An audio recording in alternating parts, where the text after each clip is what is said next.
Good morning. Thought I would do a quick video this morning that's more of just a kind of a trail prep to show you what I've been doing to prepare for the trail, and just to let you know that I have a date set for finishing the Colorado Trail this season. As most of you know, I've been working on this trail for 6 years now, and actually started with my previous dog, Monty, and she passed away from lymphoma in 2019 at the end of the year. So finishing it in her memory and in her honor. But now that I have a date set, and it is getting closer, inching ever slowly closer to time to get out there, which is exciting. The snow won't melt until at least late July, so but I do have a date set, and I met a woman at one of the canyons here in West Texas over the winter, and we started talking, and she's a backpacker, older woman. So I'm starting, I don't know how to say this without it sounding insulting. I don't mean it to be insulting, but as I age, I am really starting to find myself wanting older women friends who are active and backpacking and doing some of the same things that I'm doing, because, I look to them for inspiration, for motivation. I feel my own body starting to kind of slow down and get a little cranky at me for doing the things that I do, but I don't want to stop. And so having older women friends who are doing this is really beneficial to me. They have some wisdom that I don't yet have. And so it's like I said, it's super beneficial. And so I met this woman in the canyon.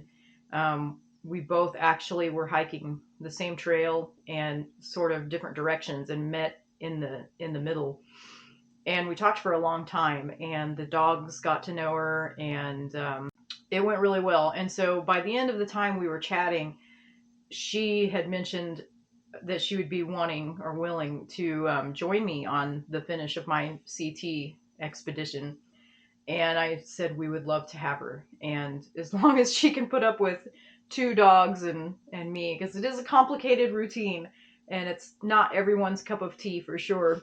But she said she would love to join us. And so we've been texting back and forth, and we get along great.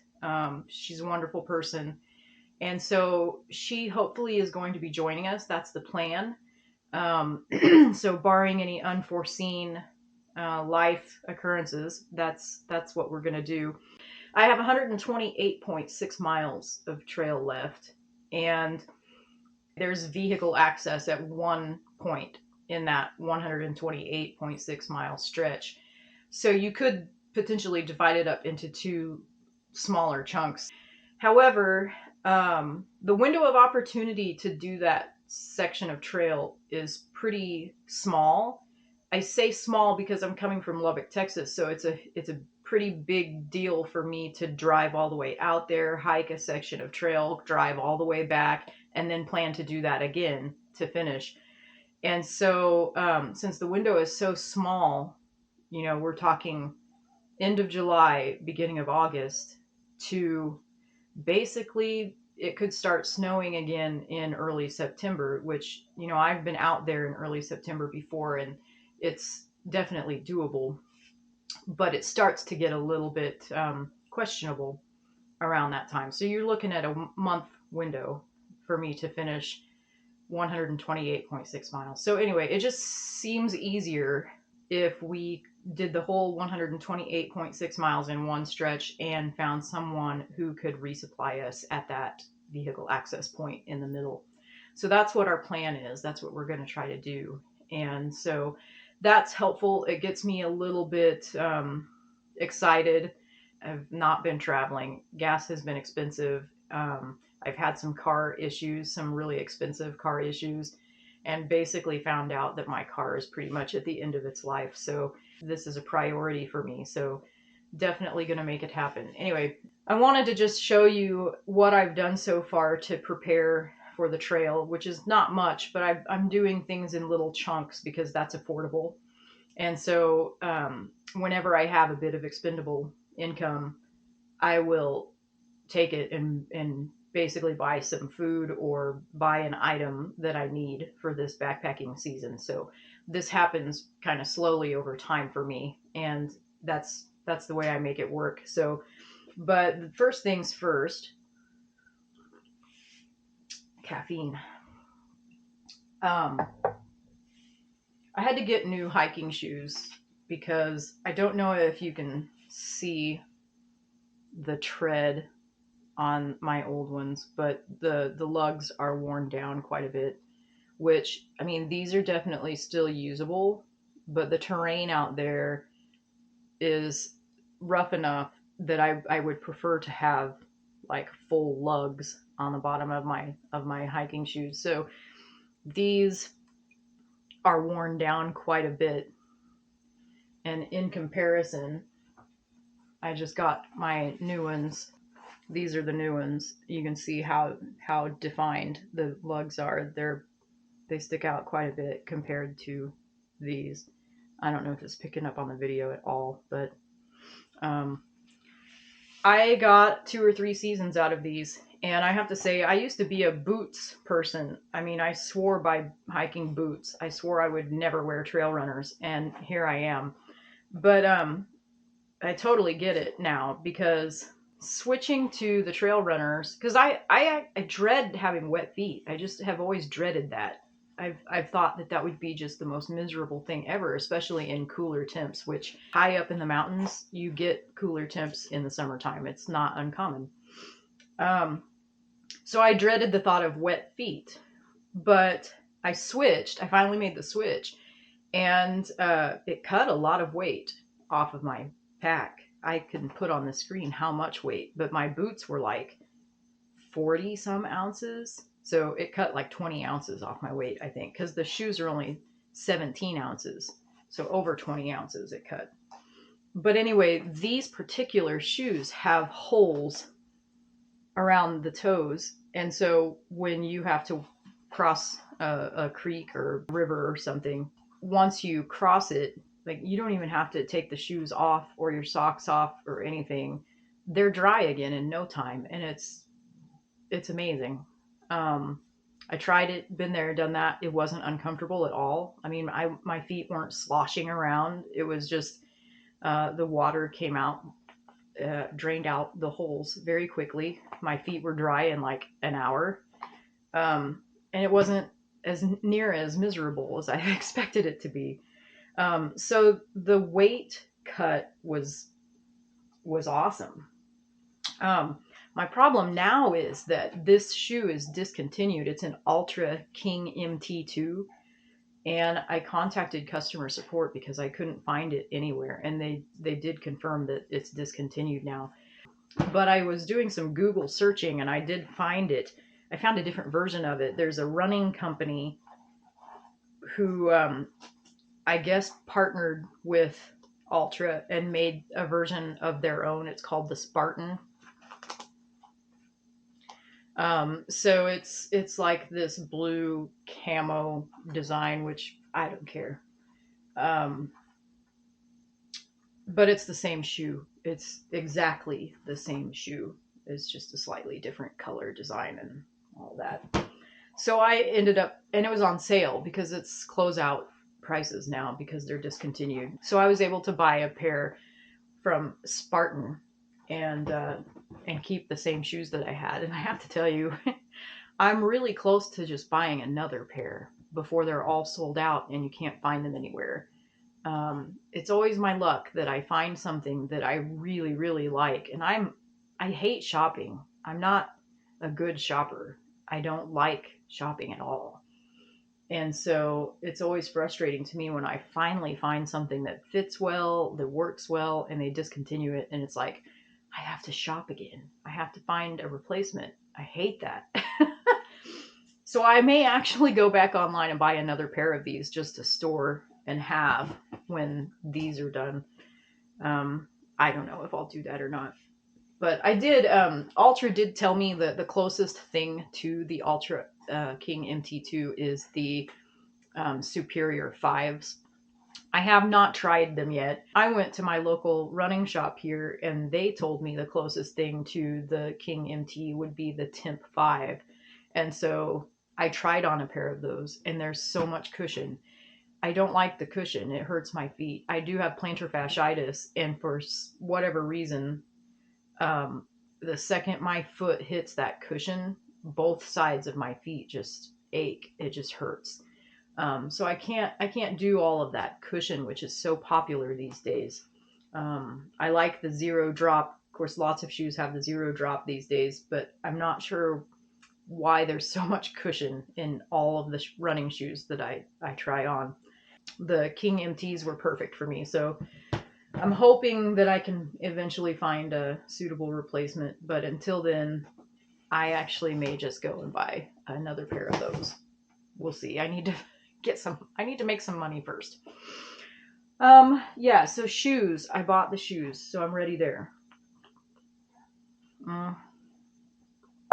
If anybody has any questions about switching from boots to trail runners, I'm happy to answer your questions about that because, like I said, I was a diehard boot person and I didn't think I would ever switch. And I'm so glad I did now. There's just so much less weight on my feet. I don't even take camp shoes now because these are so comfortable to wear in camp. And half the time I just go barefoot. But with the boots, by the time I got to camp, my feet just felt so heavy that the very first thing I had to do was take my boots off. Once I got the tent up, I just had to get the boots off. And with the trail runners, I don't feel that immediate need to take my shoes off because it's not that bulky, not that heavy. It doesn't make my feet as tired at the end of the day. So that has really helped. And I have not had any ankle issues. I thought for sure I would twist an ankle or something like that without the ankle support. And I haven't had any issues at all. My issues, if any, stem from having two dogs leashed to me sometimes. So, but yeah, I haven't had any ankle issues at all. And the thing I like, I'm spending more time on the shoes than I expected. Sorry, but the thing I like about the Kings is this Velcro strap right here. So you can actually tighten and loosen the shoe around your foot as you're going, and it's just as simple as the Velcro, loosening the Velcro or tightening the Velcro. Leave it, baby. That's Mama's tea. Anyway, disappointed that those are discontinued, but it happens, I guess. So the other thing that I wanted to talk about in this video is food. I have started collecting some food items for this season, and I wanted to just show you some of the stuff that I've gotten. My food is pretty boring. I don't require anything fancy, but this year I have felt myself wanting to get something different. So I'm trying to branch out and try some new things that I haven't before and pack some better meals. Better is relative for trail food, but some of this stuff I actually eat at home. I don't eat the greatest even at home. I'm trying to change that. So I take things that are easy to fix, and for breakfasts especially, since I'll be finishing the trail with someone this year, the morning routine may change a little bit. She may need time to make coffee and sit down and make breakfast. Usually when I'm out there by myself, I don't spend a lot of time at camp in the morning. I tear down and I eat a trail mix bar as I'm hiking in the morning. That's my breakfast. So usually I try to find things that I can eat while hiking, that's easy to eat, that I can stash in a backpack pocket or whatever and eat while hiking. But I'm not sure what I'll do this year.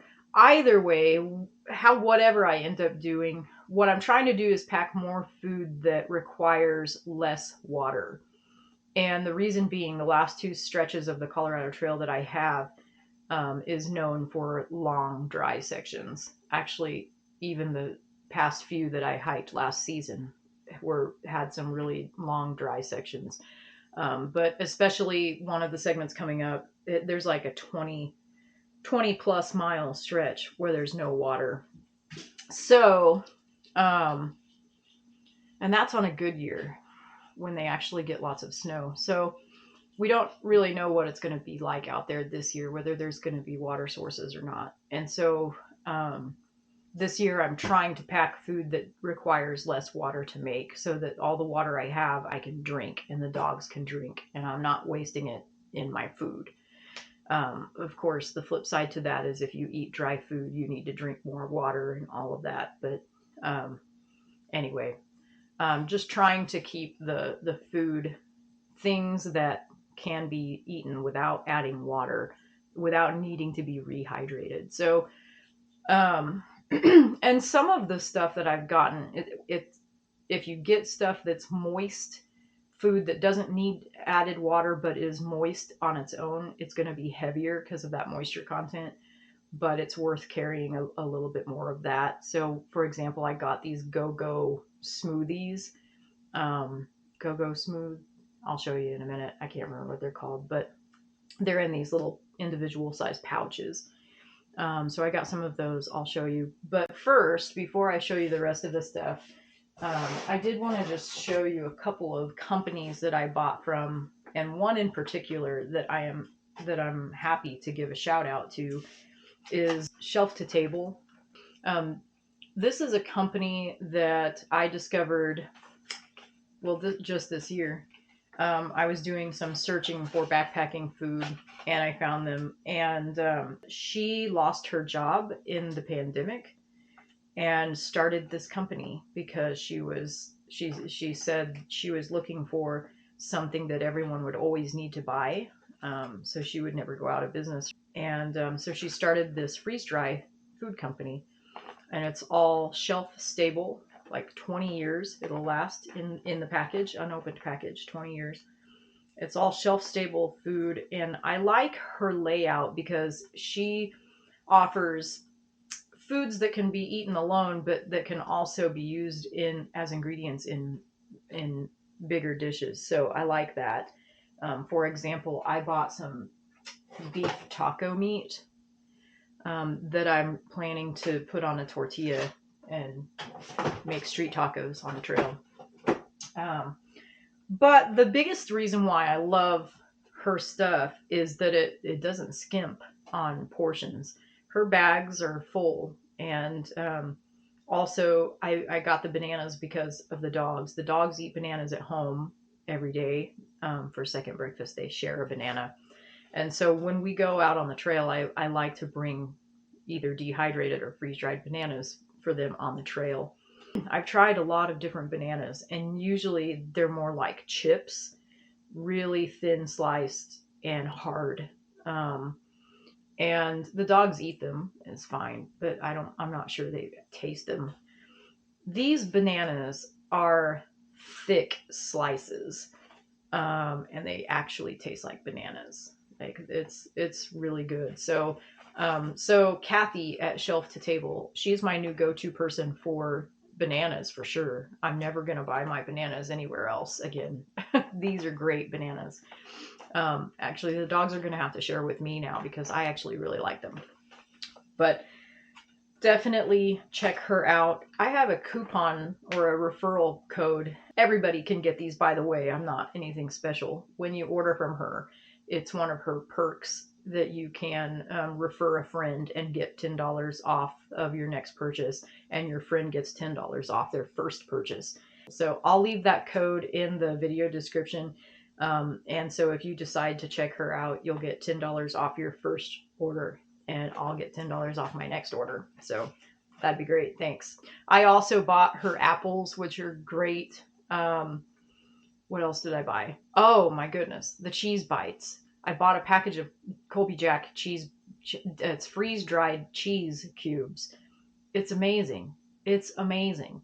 I ate damn near the whole package after I opened it and tried it. So I'm going to have to order more of those for backpacking season for sure. And I think she has other types of cheese as well. And she has a lot of stuff on her website. So it's Shelf to Table, I believe. Yes, shelftotable.com. I'll put the link in my description. And then the other company that I am trying haven't actually opened any of this yet because I definitely want to take it on the trail, and so I don't want it to go bad before I get out there. The other company I'm trying is Food for the Soul, and I've heard great things about them. I've been on their mailing list for a while, and they recently started doing YouTube videos. I like the personality, and just they have fun. They're committed to what they do, and they have fun, and I like that. Which brings me back to the shelf to table thing. Another reason why I like Kathy from Shelf to Table, she puts handwritten notes in every order, in every box, and I like that. It's a nice personal touch. It makes me feel like I'm a person. So Food for the Soul is another one that I'm trying this season. These packets especially were designed to pour boiling water into, and eat it straight out of the package. My problem with that is this is way too much food for me for one sitting. I'm going to have to open it up and divvy it out into individual portions, and just so I don't waste food. But I'm excited to try this. This is Food for Soul. I'll put the link to this in the description. It is not a referral link, just so you know. It's just a link. But definitely check them out as well. What I'm really excited to try, and I'm not sure how I'm going to divvy this up into individual portions, but I got the biscuits and mushroom gravy, and I'm super excited to try that. So on the topic of divvying up portions, I bought compostable Ziploc bags this year. This is the first time that I've tried these on trail, but I saw an ad online for a free box of 25. All you had to do was pay shipping, and so I jumped on that. I'm hoping I can get away with using just 25 for this season, so I don't have to buy another box, because they are expensive. But for the last few years, I've tried to find an alternative to plastic Ziploc bags, because backpackers, if you're a backpacker, you know this, we go through so many plastic Ziploc bags, so much plastic. And I'm trying to move away from that. So I had one year, my mom made flour sack cloth bags, and they worked well for some things, but they don't work well for all things, because they're not airtight. So I bought these, and they look to be really, really good. They're a little thicker than regular Ziplocs, but they function the same, airtight, and compostable. So pretty excited to be using those this year instead of regular Ziplocs. I'll show you my other food that's all stashed in the corner of my kitchen counter right now. So I'll take you in there and show you some of the other stuff I've got. So all of this food is stuff that I've bought for backpacking season, and I'm just stashing it here in the corner of my kitchen counter until time to go. But I've got little individual packets of olives, snack size olive packets. These are what I was talking about earlier, that they're Go-Go Squeeze. Go-Go Squeeze is the brand. They also make apple sauces, which I've also got over here, big box of apple sauces. But these are smoothies, and it has yogurt, fruit, and oats in it, and they're quite good actually. So I'll take a few of those this year. They're heavy. They're like I say heavy, it's all relative, but these weigh like 3.4 ounces a piece, a packet. But this is something that I don't need to add water to, so I don't need to use precious water, and there's moisture in it, so it's not going to require me to drink more water necessarily. These are all fruit chips that I had bought before I got the shelf to table ones, so I probably won't ever buy these again. They're actually real thin chips, and they crumble easily, but I much prefer shelf to tables, freeze-dried fruit. Back here I have Ritz cheese crackers and Ritz peanut butter crackers, and this edamame. I've had this edamame for a long time. I bought like a bulk box of these, and they're good, but they get old pretty fast, as in they get boring pretty fast.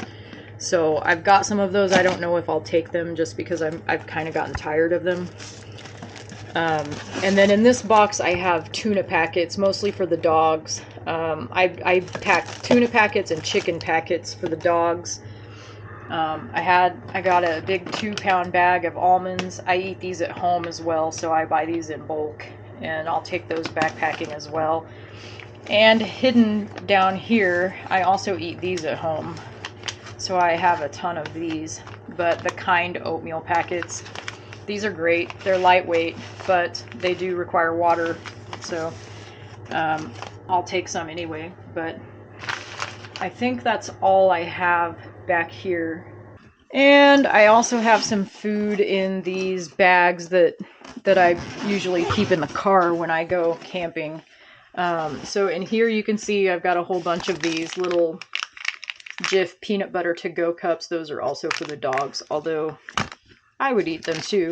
I mean, a lot of this stuff that I get for the dogs, I could eat too, but 9 times out of 10, I won't touch these on a backpacking trip. So they're mostly for the dogs, but you know, if I need some extra protein, then I can eat them as well.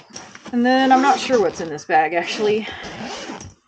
What is in this bag? More tuna packets and chicken packets.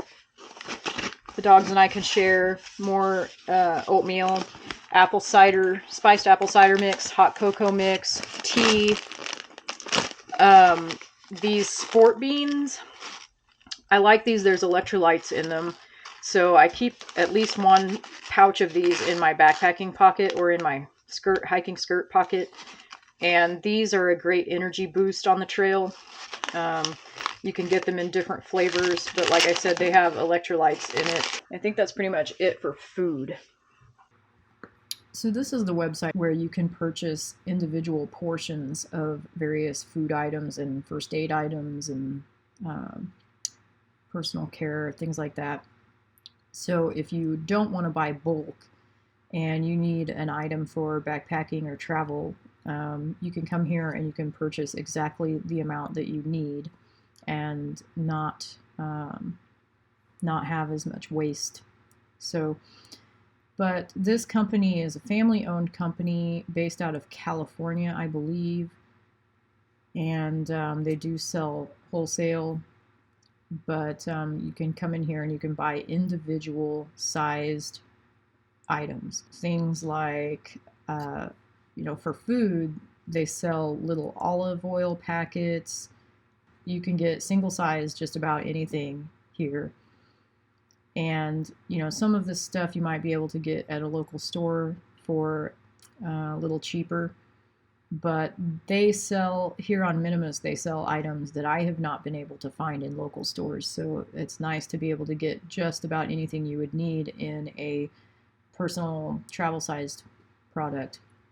So I'm just going to click on a couple of categories here and show you what they've got. For food and beverages, you can see they have all of these different subcategories of items. So if you, like for example, I get my mint tea, so I carry peppermint tea for potential stomach aches on the trail. And this is where I get it because I don't drink it normally at home. And so I only want to buy like a couple of packets, but you can see how many different types they've got. And you can do a search. So let's just try that and see what comes up. Yeah, here we go. So Bigelow peppermint herbal tea, 31 cents for a packet. And there's a whole bunch of other teas down here as well, peppermint teas. There's little single-size packets of olive oil. You can get the bottles. I'm always a little bit hesitant to get anything with a cap because I'm worried that it'll leak in the bag. There's lots of personal care stuff. This is where I get my 4-inch toothbrush, so you know you don't have to cut it yourself. Whoops, not a 4-foot toothbrush. That would be challenging.